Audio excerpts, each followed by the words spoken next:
Hey guys, good morning. Meredith here from Ignite. My apologies for jumping on a little later than I had planned.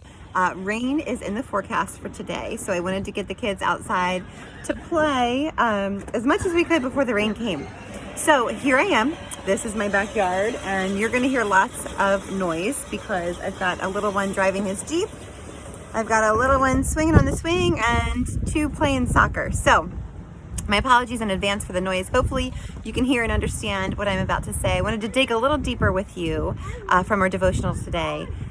Today is day 4 of Set Apart, the plan that I chose for us from the Bible app. So if you've not gotten that yet, have no fear. You can still download that. Tomorrow is the last day for this plan, but we'll be starting another one next week, which I will tell you about soon.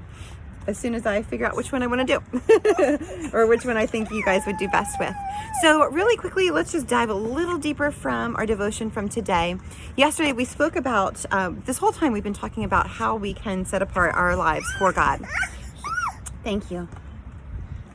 Yesterday, we focused more on, goodness, I'm saying lots of ums today. Sorry, I'm very distracted outside. Yesterday, we focused on how God has called us to be set apart by being different from what's expected from the world. The rest of the world may look differently by wearing, provocative clothing, things like that, acting a little differently, and just kind of living their life differently.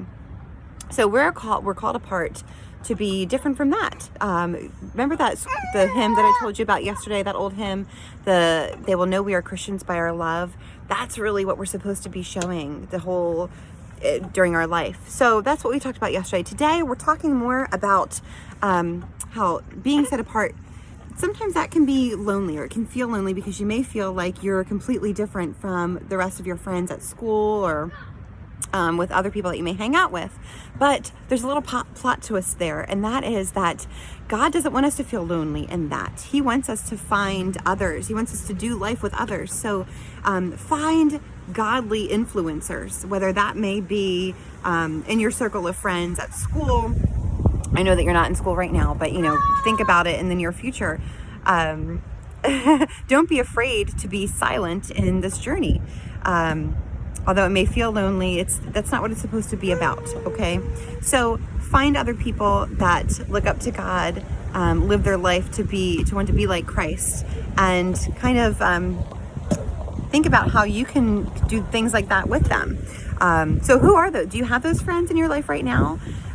If so, make a list. Who are they? And what can you do to enhance your relationship with them? When I was young, I had a very, very good friend, and we're still great friends today. And she was my accountability partner in living a godly life or a holy life. It's just really nice knowing that you're not in it alone. And not to say, wow, things are blowing all over the place, guys. Life is just much easier to live as a Christian when you've got other people who are in it with you, okay? One of the scriptures that were given to us today is one that I really, really love. It's Proverbs chapter 13, verse 20, and it says this: whoever walks with the wise becomes wise, but the companion of fools will suffer harm. I like that scripture because it reminds us, that old saying that you are who you hang out with, or even I've heard it said you are what you eat, but really that kind of goes with who you hang out with too. Whoever you're hanging and surrounding yourself with is what you end up becoming like. So keep that in mind when you're choosing your friends. Not that you can't be friends with the friends that you are now, but just don't forget who God is setting you apart to be, okay? Guys, I hope that this has helped you dig a little bit deeper. I'm just double checking my notes. I like to take notes. I journal while I'm doing my devotion. So if you don't do that, I highly suggest that you do, because you can go back and kind of look at them.